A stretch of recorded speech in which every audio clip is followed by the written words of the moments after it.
দেখে নিল যে কোথায় কারোর সাথে আছো কিনা।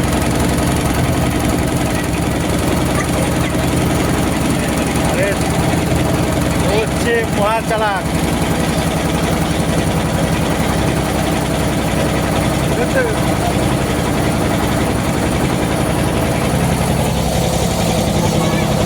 ও এই সুযোগে দেখে নিল যে কোন জায়গাটায় আছে আর কি।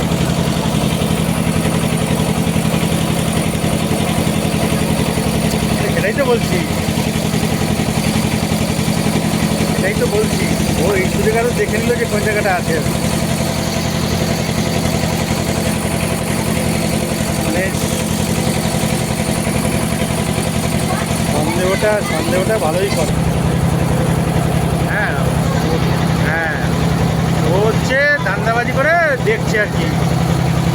কী করবে, কিচ্ছু করতে পারবে না। কিন্তু তোমার যদি সৎ মানে